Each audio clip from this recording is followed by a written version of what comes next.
Hello, listeners. Been wondering how you can help the show? Probably not. But here are 5 things you can do. 1. Subscribe. Support the show by clicking the subscription link in the show notes. 2. Review on iTunes, on our website, www.afraidofnothingpodcast.com, or on whatever app you listen to. 3. Donate. When you go to our website, click the cute coffee cup icon. Or in the show notes, click the subscription link. 4. Share. Sharing really is caring. Tell your friends and even your enemies to check out the show. 5. Watch. Wait a minute, it's a podcast, not a movie. Actually, it's both. Check the show notes to find out where to watch the documentary. You can also rent it on Prime Video. That's it. Oh, one last thing. Enjoy this episode.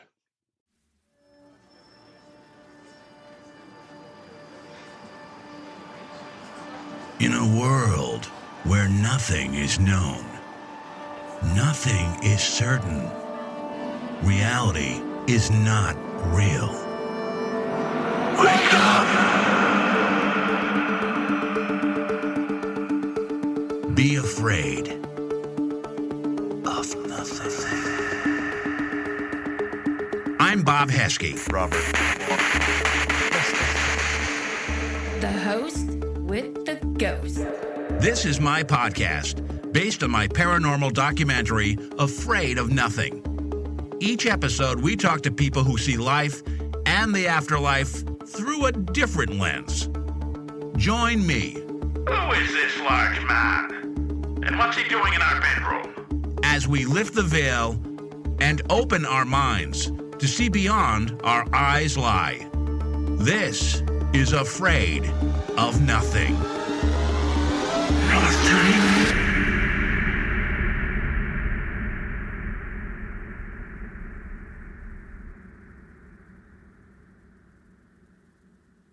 Okay, I'm here with Brandie Wells. I mean, I could try to describe you, Brandie, but you do so many things. I think it's best if I leave it to you to introduce yourself. Yeah, hello everyone. I am Brandie Wells, compassionate clairvoyant. I own BW Enterprises in downtown Keene, New Hampshire. And under BW Enterprises, I have a lot of fun. I actually really love my work. I own a retail store right on Main Street in Keene. And it's a hippie store, but I sell all kinds of things from tea to crystals. And it really just opens up my community to the tools for healing themselves. So that's one thing that is very dear to my heart is my retail store. And people know it. A lot of people come in just for the energy of the store. They want to come in and just be at peace, get grounded. So that's one element. So interjecting real quickly, it's not just a place to visit. You get a ton of mail order because we were talking today, like today's Patriots Day, and you had like a room full of boxes and shipments that you were getting ready to fill out. Not until this crisis we were in. I have a very large clientele from not only my store, but my clients that I connect with in my work as a clairvoyant, and they really just have my back right now. I'm selling mystery boxes from my store, and it's a box of goods that are from the store. It's about $70 value for $40. And it's really just intended to also just send that love and light out to the world. I've been mailing things all over from California. Today was Idaho, Texas. Yeah, so people are just really trying to support my small business. You know, we're going to mention it at the end, but why don't you mention it right now while we have people's attention? What's the website for your store and the name of it? Yeah, so it's Soul Emporium Keene, and my website is soulemporium.net. And people are ordering on the website as well. But my big push right now is, trying to pay the rent. It's really hard in this crisis. I'm not considered an essential business, although my clients would say different. Yeah, and that kind of, that's just one facet of who you are, because there's other things you are, which is like, we'll go into the compassionate and clairvoyant in a second, but you also have your own production house, correct? You want to talk about 555 Productions? Yeah, so I started that about 5 years ago when I stepped into this field, and my goal was to really help people understand that spirit is everywhere. And although there are locations that are more active, spirit is everywhere. So I started the 555 in locations that are deemed haunted, but I also host them at residential locations that are in need of assistance with figuring out why spirit's making itself known. And the 555 actually stands for 5 hotspots within a location, and I have 5 different team members, and they will set up and we all investigate at the same time. And it is absolutely amazing what ends up happening. And we do this for 5 hours. So that's where the 555 came from. It's evolved. I kind of bend and move with what people are really looking for as well. But that's why I started it. And we were filming all of it to begin with. Now I just collect what other people are filming and share the evidence with people. These are their experiences with spirit, and they like the thrill of, what they captured and sharing it after. So the 555 is really, for me, a place to teach people their own abilities, teach people how spirit is everywhere, learn why spirit's making itself known. And I also bring in a lot of scientific equipment. I have some of the most amazing, they're friends now, but they're investigators that I had initially called in to start doing these investigations with me and filming them. And I see them as very social events. I always say people come as strangers and leave as friends. I love the social aspect and the friendships that are formed in investigating. That group, is it the STURS group, STURS? Is that the group that you're talking about, or? Yeah, they join me on occasion. Steve and Naomi are amazing. Their entire team is amazing. And I love everyone on their team. They're so knowledgeable and friendly, and people really enjoy when they're there. So I tap in on them once in a while. I have some other people that I work with. I kind of just open up for whatever calls me, for different locations. It's funny you mentioned it. It's kind of like a communal thing. I buying a house in between. I'm living in Webster at my sister's house, and lo and behold, like 20 minutes away is the Conjuring House, in Harrisville, Rhode Island. And I was invited there during the day, fortunately, because at night the vibe's a lot tougher. You know Louis Escalera, probably. I don't know if you're familiar with Louis. Yeah. Yeah, so he was there that day. It was great. We got to follow him around. Yeah, it was exactly what you said. People came in. It was like potluck. They brought a bunch of food and all that stuff, and we did an investigation and walked around. And it was very communal, and people I didn't know afterwards, keeping in touch with on social. So, and this isn't one of the most terrifying places. Fortunately, it's during the day. At night, it's a lot worse, apparently. But I'm going to be going there soon. I'm actually excited about it. Really? Yeah, it's a location I haven't been to. First time? Yeah, I haven't been there yet. But as soon as I booked it, that night I ended up having a dream premonition, and it was so interesting because I've never dreamt of Naomi. And I had a dream, and Naomi actually had a spirit walk through her. And I told her about it the next day. I don't know what that was about. Wow. And she's actually going to be at the event with us when we go. So do not listen to episode 12 and 13, because that's with Louis, where he does a walkthrough. It'd be interesting after you do your event, if you haven't listened to it already, to see what he found, if that jives with what you got. I love that. Yeah. Yeah. Are you going at night, or? Yep, it'll be an evening event. I usually open them up to the public and limit it to 12 people. And those 12 people are really invested in gathering that evidence, having that experience. So I'm looking forward to it. But I'm going to be honest, I mentioned this to you earlier off air, that I don't really pay attention to what other people are doing, or media or TV shows. I am so consumed in my own work that I don't really follow it. So I am going to the Conjuring House completely untouched by I don't even know what I'm getting myself into yet. And I don't want to know. That's what I love about my work, is not being influenced and really getting that real raw connection. So I'll definitely listen after. I want to see what Louis picked up on. He's very talented. Oh, he's amazing. So I will just not say anything. I'll just say you're going to have quite an experience. Is John Huntington going to be with you in your group that night? Yes. John is. Yeah, he's great with you. He's one of my really good friends. I love John, and he's so talented with the spirit box. I keep telling him he doesn't even see it. He is definitely a medium, but he wouldn't identify that. Well, they certainly talk to him a lot. That's for sure. I mean, yes, if they check out his channels online, his YouTube videos, one has like over 300,000 hits. So yeah. Oh, you're gonna have fun. I'd like to almost have you back after that to find out, how it went, if you don't mind. So, I'd be open for it. What's your typical crew like? What's like when you go to the Conjuring House? How many people go with you? Is it you have a core crew with you and then other people that pay for the event, or how does it work?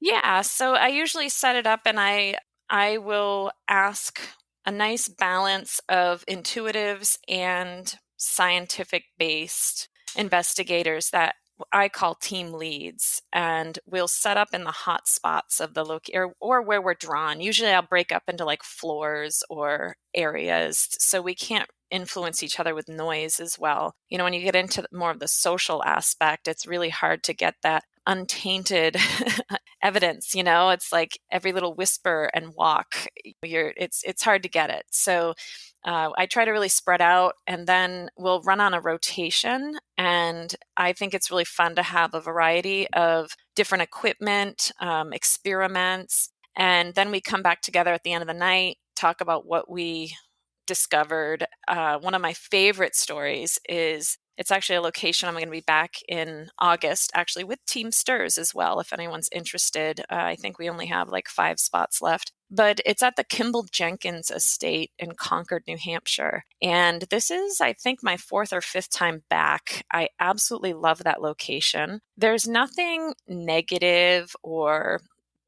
it's just very active. All right. It's active. Spirit loves having us. They're very respectful. We're respectful with them. And my favorite story is the first time I went there, and it was in the beginning of me starting the 555. We were in 5 different spots, and it's a 3-house estate. So there's a carriage barn, the original home, and then the manor.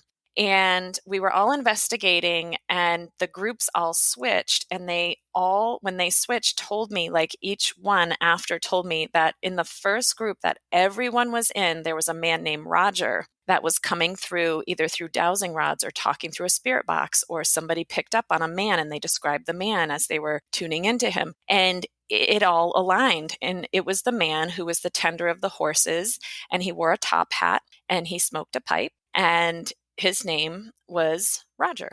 So later on that evening, when we're all talking about this woman said, you're describing a man we have a photo of. And she goes and opens the drawer.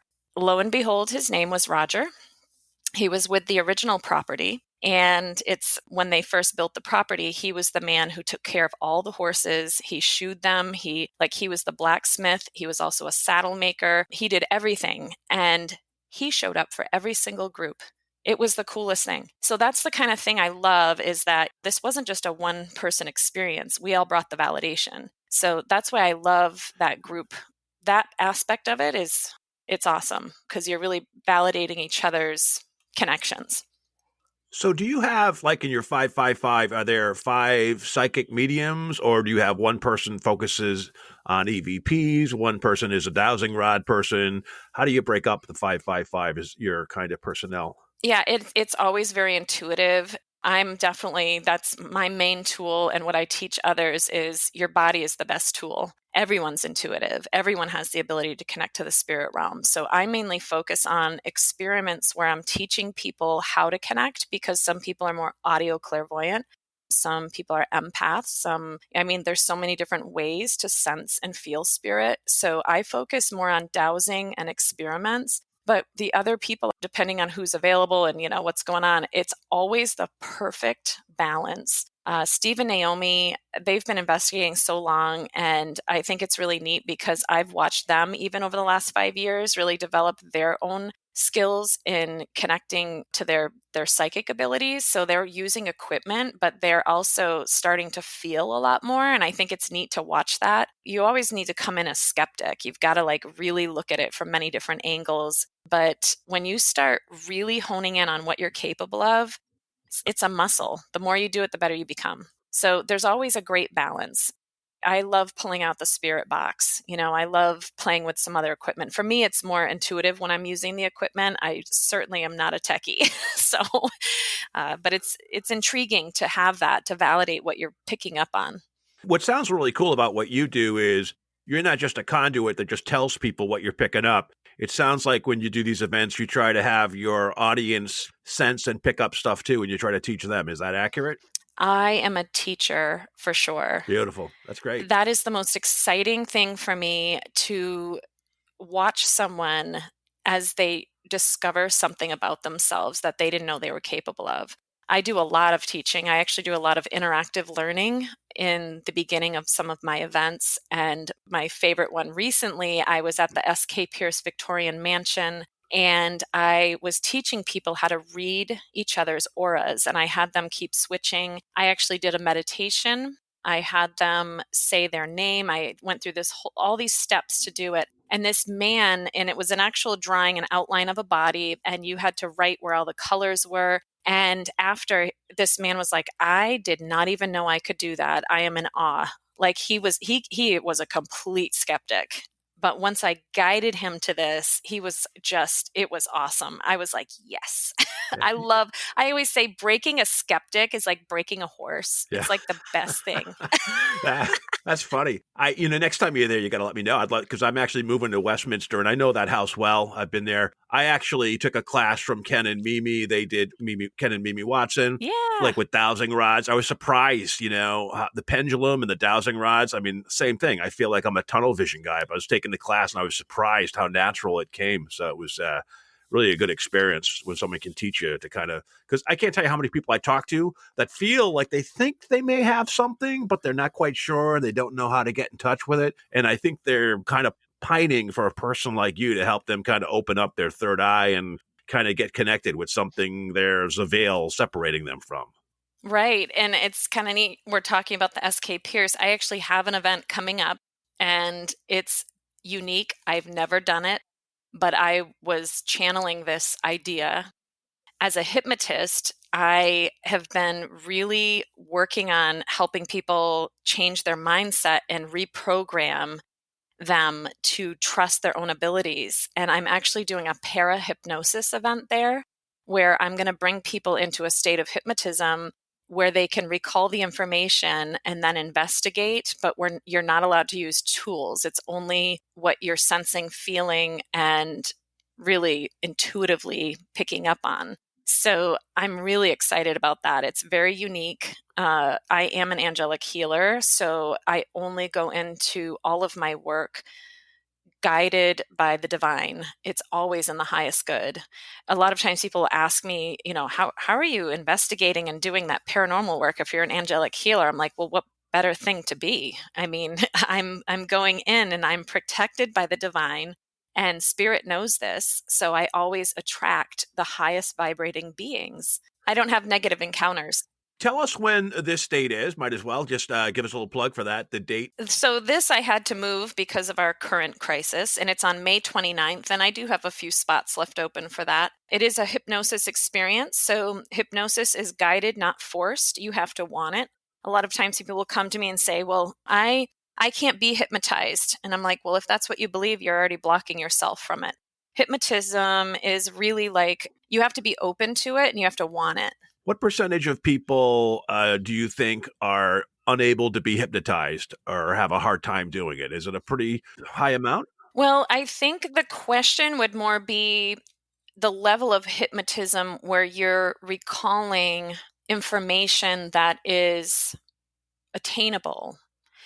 So when you go to school, you're being hypnotized. You go in without the knowledge, you leave with the knowledge. So you're moving from the subconscious to the conscious mind. You believe the information and you absorb it. So the level of hypnotism that I bring people into in order to have that deep experience is the Delta state. And I would say... Could you explain what the Delta state is? So there are several states of hypnotism. I typically will go bring people into Delta, sometimes Theta. And I'm going to try to explain this to you, but the brain waves can go into different frequencies, okay? So like the dream state is Delta state.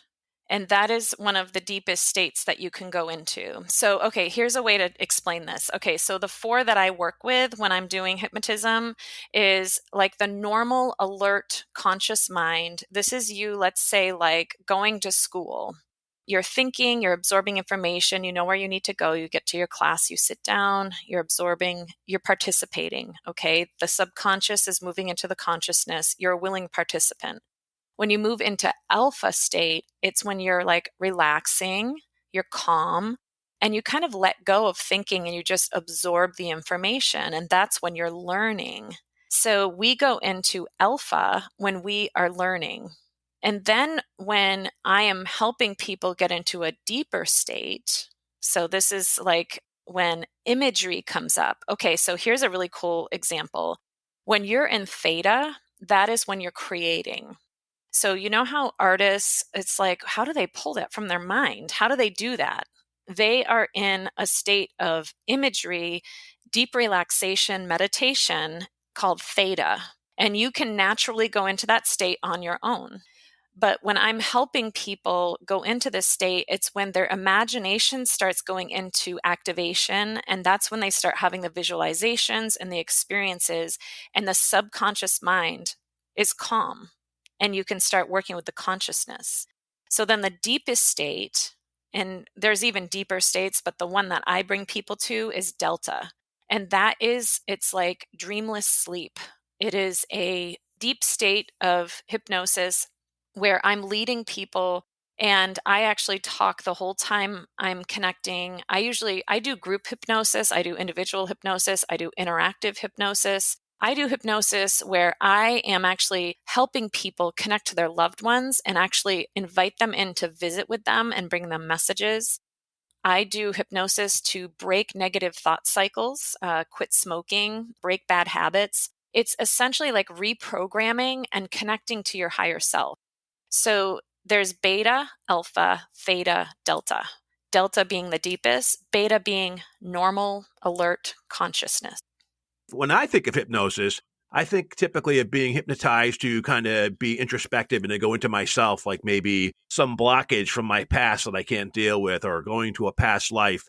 But it sounds like you deal with hypnosis on two levels. There's going outside of the person to connect with spirit or some spirits around that person to draw them in. But you can also do a B version, which is you can go into yourself and connect with yourself. Is that accurate? Yeah, that's accurate. I haven't thought about it that way, but that is what I'm doing. I call my work, anytime I'm doing any soul journey work, which is about self, it's about your soul's journey. I call it soul hypnosis. And so that's tapping into your past life, life between lives, and meeting your future self.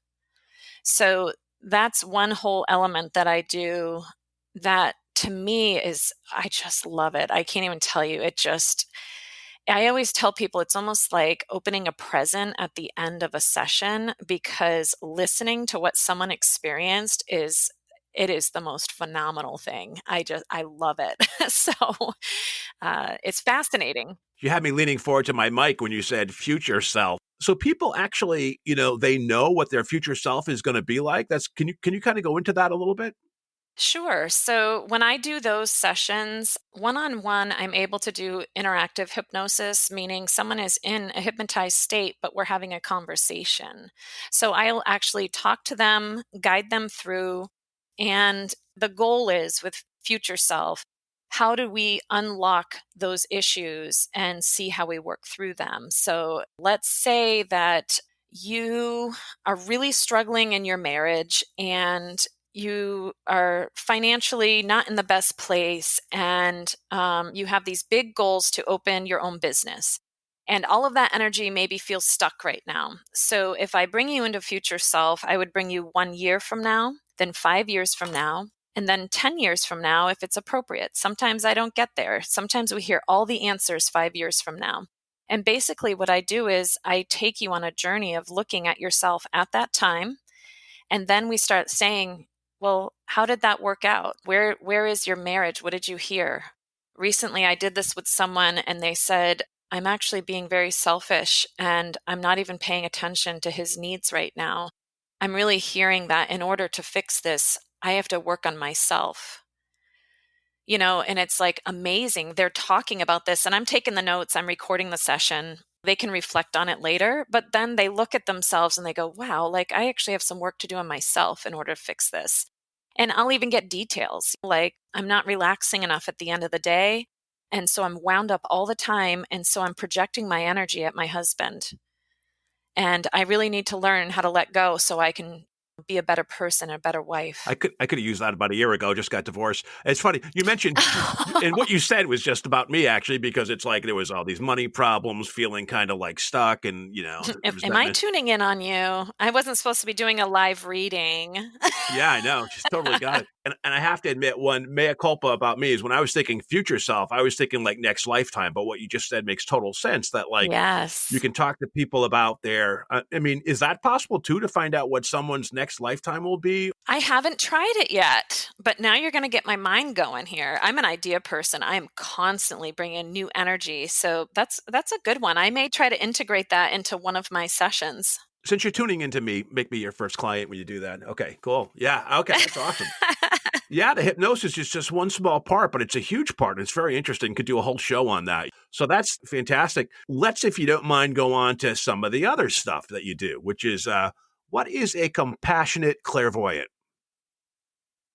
So when I started out in my field, the first thing I did was tap into angelic healing. I mean, honestly, my journey to my work is, I think everyone who is a spiritualist will tell you, your journey is your own. I worked with individuals with disabilities for 20 years. For the last 5 years of that, I ran a community center for the disabled and the homeless. My first job was in a nursing home. I've worked with the elderly in between part-time, running different events and activities with the elderly. I honestly am called to heal other people. And I have always led my life with compassion. Even when I was a kid, I always knew that one child in my class who was being abused or who was unloved, and I was finding ways to lift them up.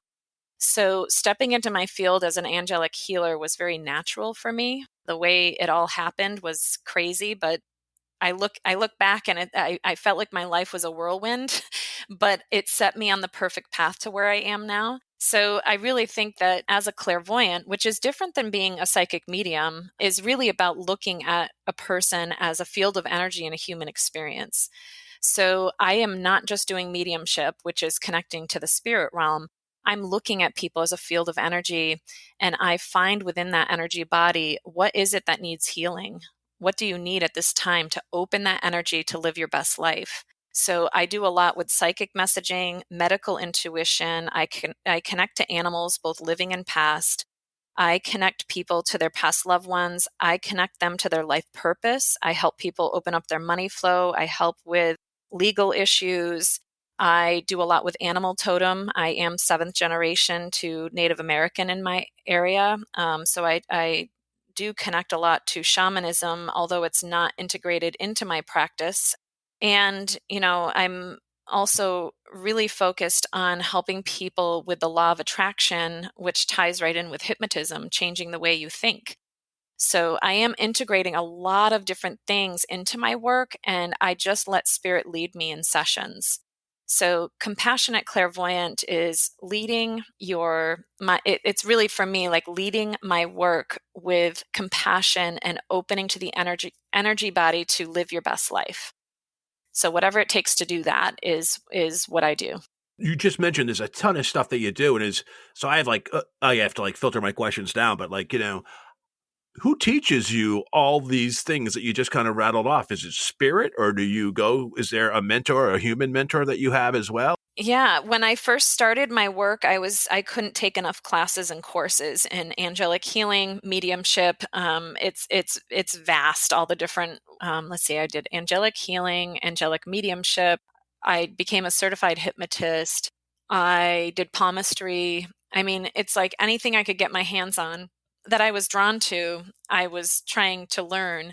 But most of what I do now, it's all channeled information. I mean, it's crazy the amount of channeling that I do. As a hypnotist, it was really neat because I didn't realize I've been hypnotizing myself for about 5 years. So I go into a higher state of being. I actually go into delta state as I channel messages for people. And I use automatic writing as my divination. That's mainly how I receive information now. So I channel messages as I go into self-hypnosis. And that's how I get all of this information. That can be terrifying, though, right? I know some people that have had experiences where they channeled and they were just overtaken by something and they couldn't get rid of it. Right. I'm a control freak, just so you know, and I won't let that happen. I will allow it when I'm doing cold cases because you need full disclosure. And I allow full channeling. My voice will change. I will completely go from the victim, and then my energy, as soon as the victim has crossed or the victim, is discovered, whatever it is, my energy will flip to the perpetrator.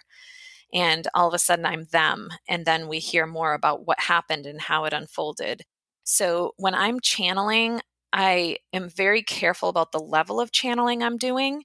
I do enough to get the information, to interpret it, to feel it.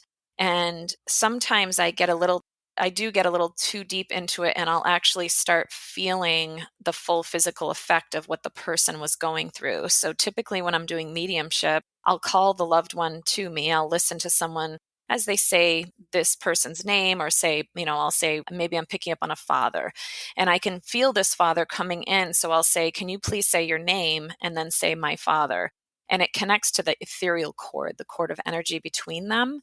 And that vibration helps me link in or connect to their energy. And then I start channeling. And so sometimes that loved one will come in and I will start feeling pressure on my chest. And then my left arm hurts and I start feeling shooting pain. And it's like, oh, okay, this man's telling me he had a heart attack. Or I'll feel like I'm very tired. And then I start picking up on a female coming in and she'll make me feel tired. And then I'll feel certain sensations in my body. And I'll say, okay, there's something that was going on with her kidneys, and where her kidneys are, there's energy there. So I do allow channeling to where I let spirit tell a story, but I have my limits, and I always do cleansing work after. I mean, I don't go into this work willy-nilly. I mean, it's a sacred space. I actually ground my energy. I do a meditation to go into hypnosis, and I do the same with my sitter. I'm not Teresa Caputo. I don't walk around wide open. I am very careful about my energy. And I also think that it's important to honor that the sitter is a participant in this. So you can't just read people and pull energy unless they're open to it as well. Hello, listeners. I want to play a game. But first, a disturbing interruption to our podcast. Whoa, Annabelle, you look normal. Oh, hey, Bob. With all this great sleep I'm getting on my All's Well mattress, I can't help but feel good. Yeah, used to be an evil doll. Now you're a good doll. Thanks, Bob. Chalk it up to this hybrid mattress technology. I get the comfort of memory foam with the support of individually wrapped coils, all at a comfortable price. You can even try it for 100 nights, risk-free. And if you're not satisfied with the sleep that you're getting, simply ship it back. No way, Bob. I'm never giving up this All's Well mattress, even though it comes with a 10-year limited warranty. I even got free shipping with my first All's Well mattress simply by following the link in the show notes. And you supported the podcast. Sweet. Man, your mattress is even more comfortable than mine. Bob, get off my bed. Okay, Miss Cranky Pants. All's well.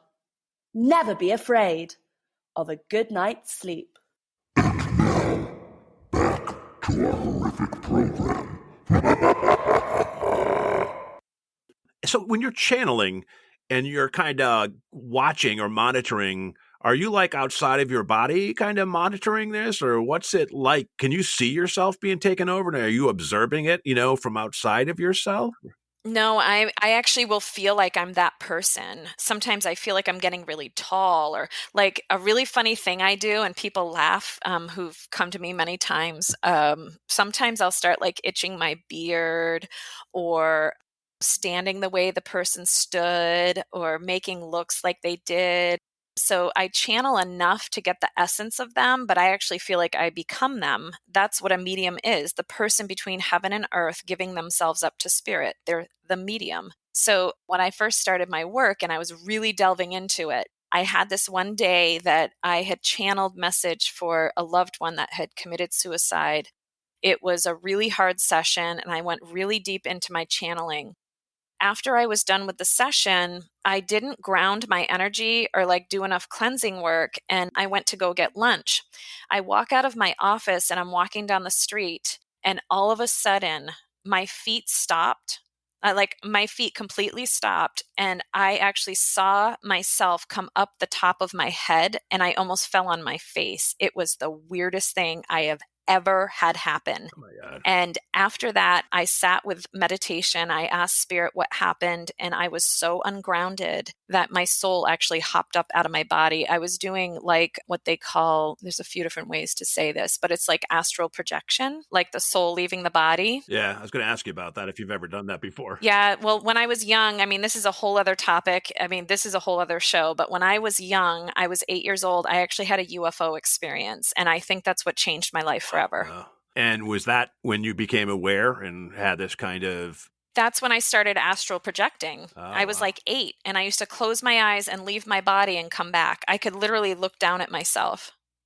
Now, all right, and I know it's another show, but just to ask, because it's a little bit of a tease. Yes, it is. We'll have you Sorry. back. We'll have you back. Now, just to, so does that, I mean, it's the only question I'll ask is, do you keep having visitations, or did it stop? No. Okay. It was a one-time thing. Actually, if anyone ever wanted to look it up, it's called the Zeller experience. If you look it up online, it was not just me. It was like in my town. Wow. Zeller was an officer that was on site, saw the UFO, described it exactly the way I saw it. It was actually in my yard, but when I was little, I knew that it wasn't just one. I think there was a whole fleet of them, and that's why so many people had experiences. But it looked like a tic tac. This is so, seriously, so cliche. It looked like a tic tac. It was oval, and it was like opalescent white. So it was like sideways like a tic tac, and it had 3 lights on it. It came down to my window. I yelled to my mom. She didn't believe my yell was, important. The moment I yelled, it came closer within a millisecond. I mean, it was like snap your fingers, and it was right in front of my window.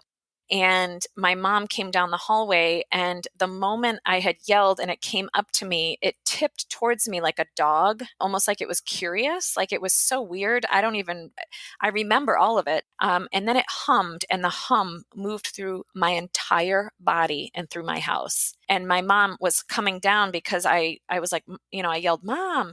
And then I was like, "Mom," Yeah. and that was it. And it all happened in seconds, but then it kind of zipped off, and my mom saw like the end of it, and that was it. But she felt the hum through the house. How big was the tic tac? So as a kid, everything seems bigger, but I would say it was like 10 feet wide. Okay. Wow. That's it. Huh. All right. Wow. And what town was this in? Keene, New Hampshire. So if you ever want to look it up, it's just interesting. The officer is still in this area, and I've thought about connecting with him and asking him, because someone called in that there was an unidentified flying object over the highway. So he went on site, and it was right there, and he was standing in the road looking at it, and it was right in front of him. Oh my God. All right. Wow. Yeah. All right. So look, we're already 40 minutes in. It's crazy. I could talk to you for another 3 hours. I know. Crazy, Yeah, right? When you see people, when you look at people, is it auditory, visual? I mean, when you look at someone, do all your senses kick off, or is it one more than the other? So I am an empath before anything, and an empath feels the emotions of others. People don't realize that, we are a field of energy in a human experience, and your energy body expands way beyond your physical body. I mean, you walk around, you've got like 5 feet from the center of you. But then you think of someone, and that focused thought is also energy. And that is also a way to connect to people. Like energy is so expansive. It can't dissipate. It can split and divide, but it can't dissipate. And I will feel before anything. So it's more of an empath message, which is really picking up on someone's emotional well-being. And then from there, I can typically, if I'm just standing in a conversation with someone and I start picking up on something, I will feel the emotion around something and then I'll get pulled to, I'm very specific because I've been doing this work for a while. Your left side of your being is your feminine, your right is your masculine, but your left is attached to your mother, your right to your father. And so anyone who shows up in your family, they're aligned with your energy field, and that's where they'll come in as you're looking at them. Friends, cousins, acquaintances are always forward of that, almost like another layer right in front of your direct family.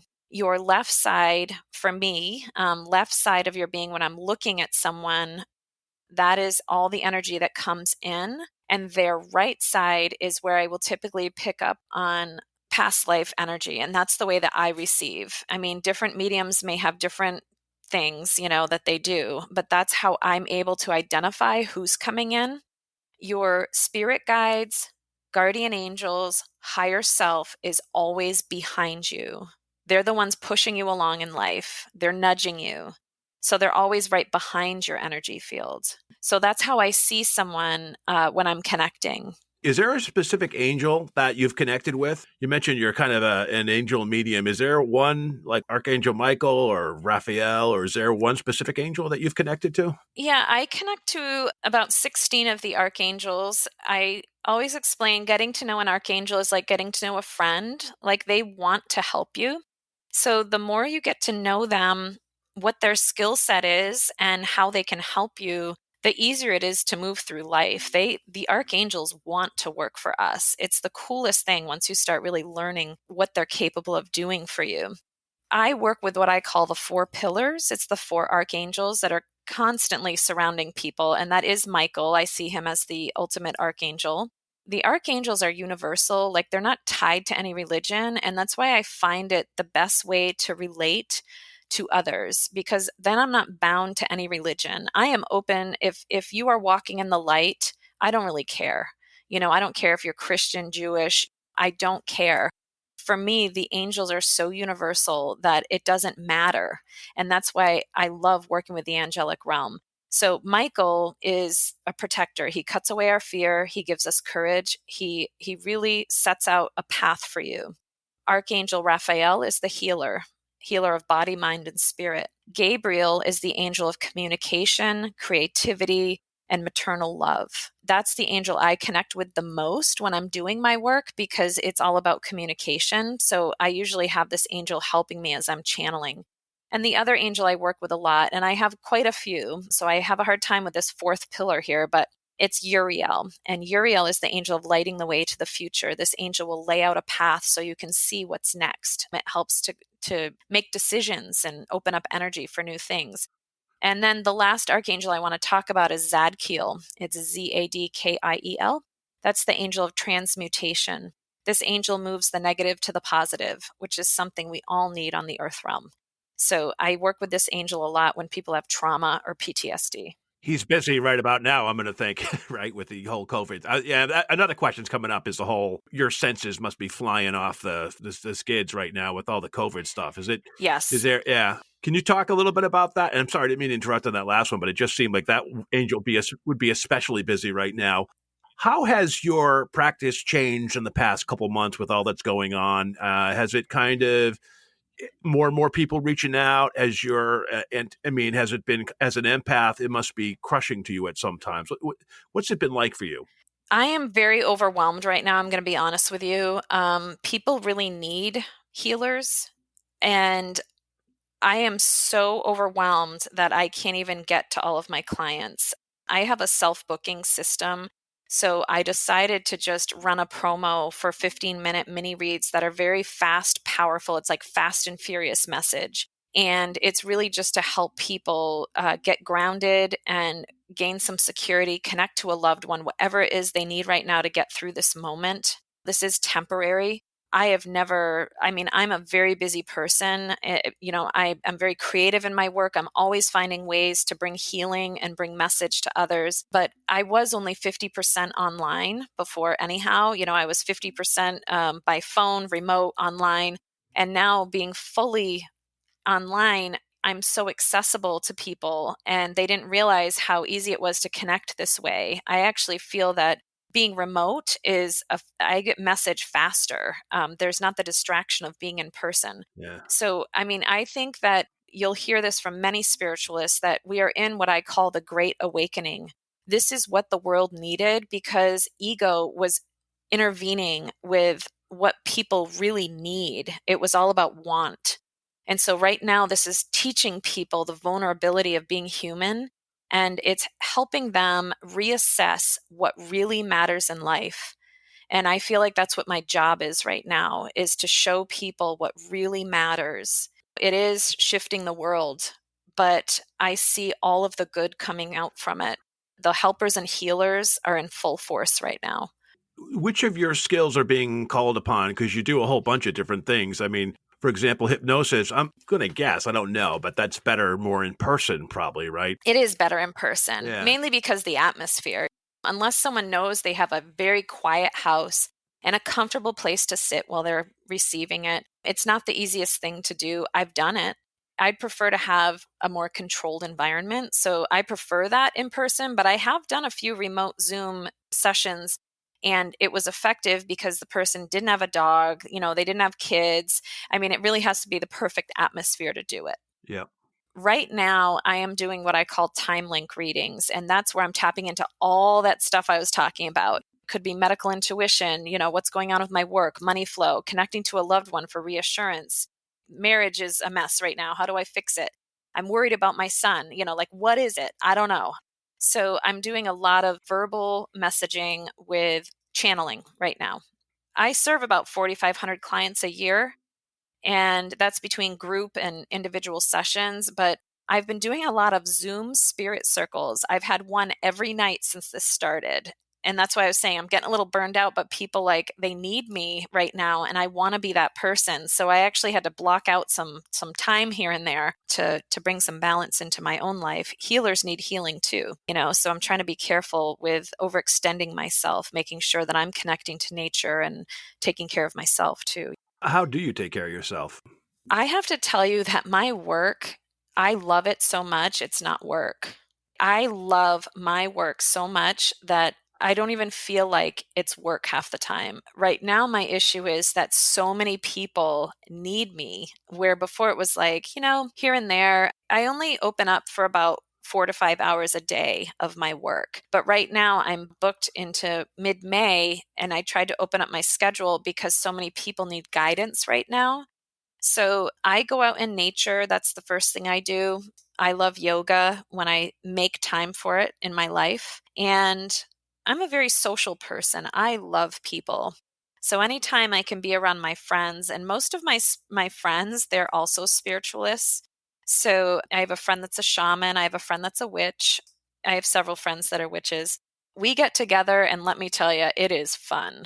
So I tend to enjoy my work everywhere I go. Yeah.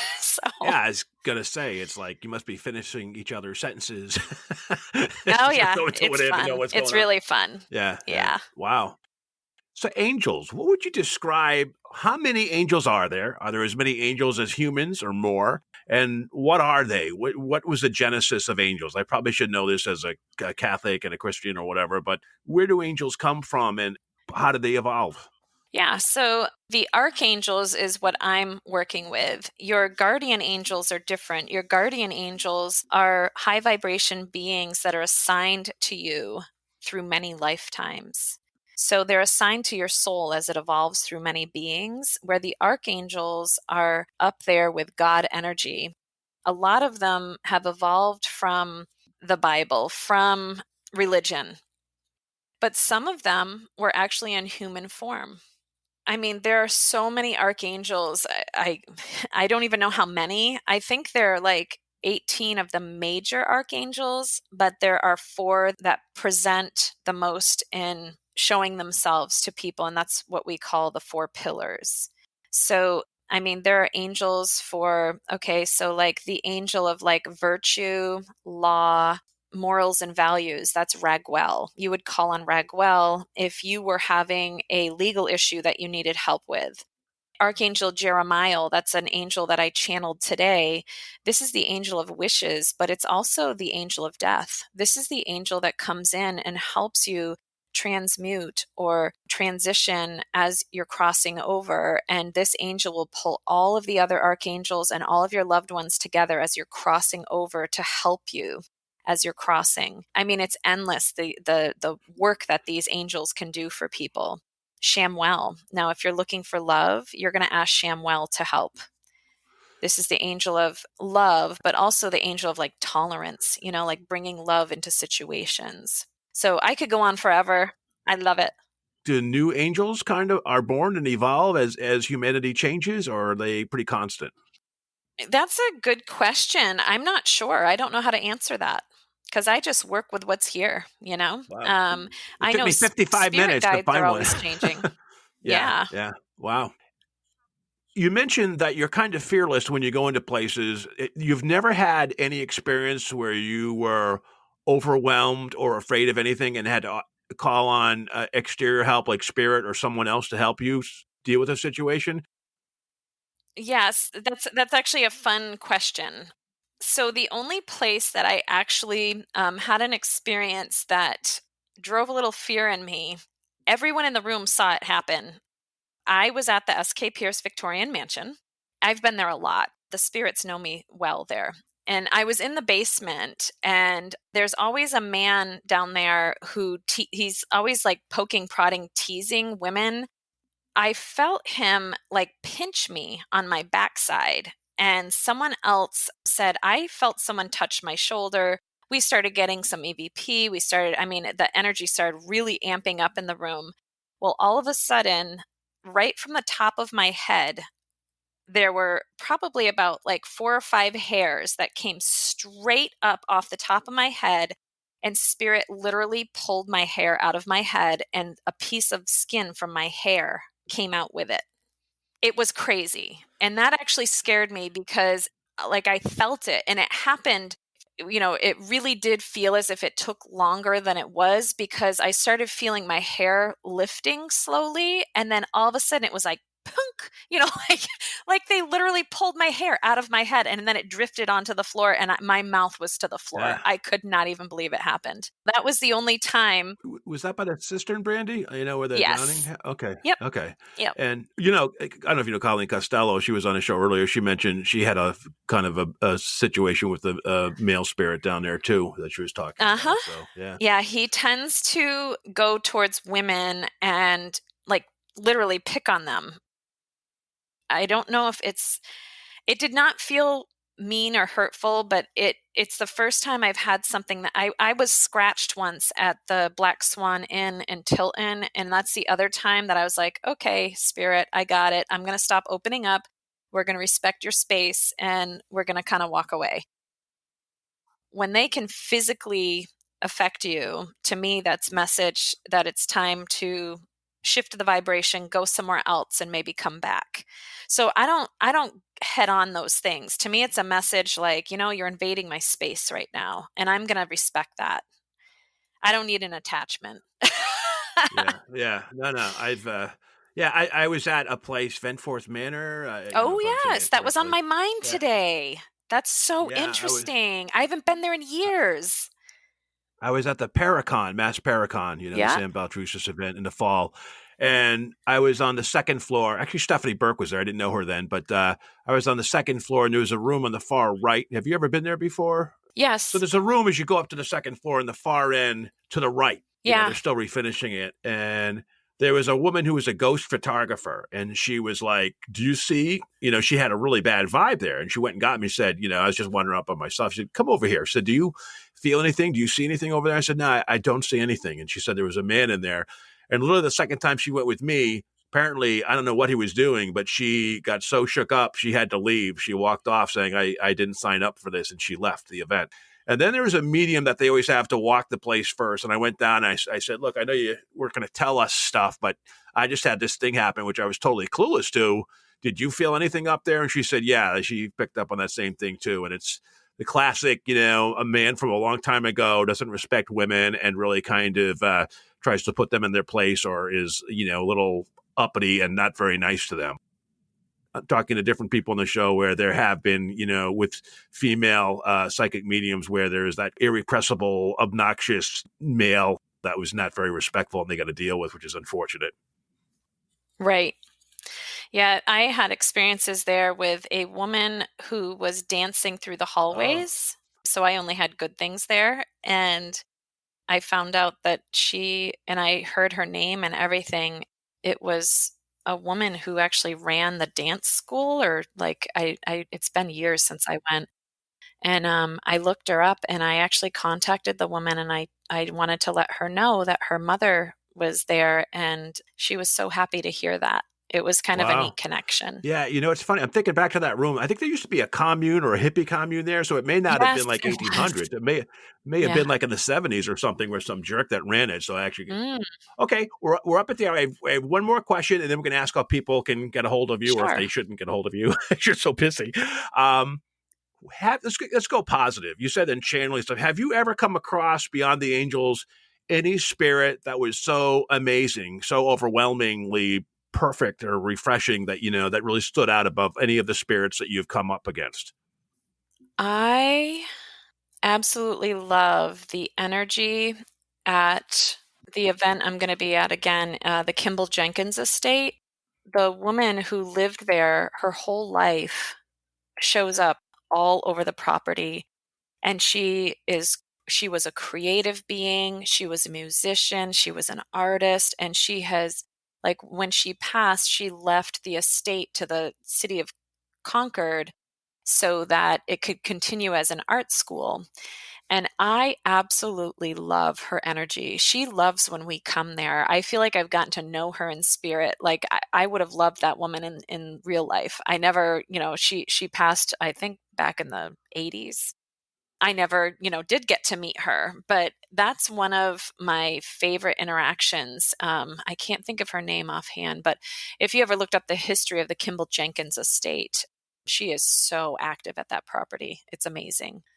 I know you have so many businesses that you do, and you're incredibly busy right now, and you have a waiting list. But if someone was going to kind of get on your waiting list or wanted to buy from your store, why don't you just tell us again some places where they can buy some of your stuff from your store, and how they can get a reading or whatever you're available to do? Yeah. And I do open my schedule week to week and try to open up slots for people who are really seeking. It's just I'm incredibly busy, but I love my work, like I said. So the easiest way where you're going to find everything is on brandiewells.com. It's BRANDIE wells.com. And from there, it links to my 555paranormal.com. It links to soulemporium.net. I also have a very exciting new thing coming up, believe it or not, because I love teaching and I want to integrate all of these different things. I'm actually opening a school. Wow. I've already registered my name. I'm really excited to launch this. It's not just about me. It's actually going to bring in many different modalities within the field of clairvoyance. So it's going to cover the paranormal, the angelic realm. It's going to cover all the things that I've been learning, channeling, and growing with. That'll be coming up in the next few months. I've been working on it. I've been channeling the content. I've been making some contacts. So this will be a certifiable way to step into this field. And my goal is to launch healers, not just give them that certificate. I want to give them the skills. How do you create a website? How do you gain clients? How do you create a scheduling system? So it's really the A to Z of becoming a clairvoyant, a healer, learning your abilities. So it's everything from just taking a class to a full certificate. So I'm working on that. I'm excited about it. So stay tuned for that as well. But you'll find all that information funneled right through brandiewells.com. You can also book appointments from there. And I do travel. I have a big fan base in Chicago and LA. So I do go to those two areas a lot. So if anyone's listening and you want to connect, just see when I'm going to be in those areas. I have a few trips planned, but who knows what the universe is bringing right now. I keep hearing this is going to break soon. It's gotta, right? Well, yeah, we hope so. Yeah. Yeah. Lastly, your store that you mentioned at the beginning. Let's give that one more plug. Yeah, so soulemporium.net. And I do have tea, herbs, candles, crystals, soulemporium.net. Also, follow me on social media, Soul Emporium Keene. I put out a lot of wonderful content too, uplifting, enlightening posts, fun. Humor is essential to life. So feel free to follow me on social media as well. I do a lot of reading giveaways as well. If you go to Brandie Wells Compassionate Clairvoyant fan page, and I also do a lot of online Facebook Lives and stuff to get a little taste of my work. Well, thank you so much for your time today, Brandie. I really appreciate it. Oh, thank you. Nice to meet you, and love and light to you.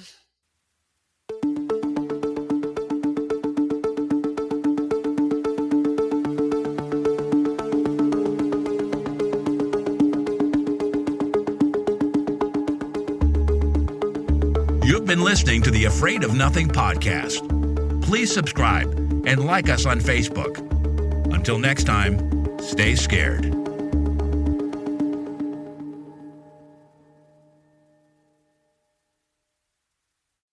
Hey, you're still here? Great. Then why not listen to another episode? Visit afraidofnothingpodcast.com to peruse all the shows. That's afraidofnothingpodcast.com.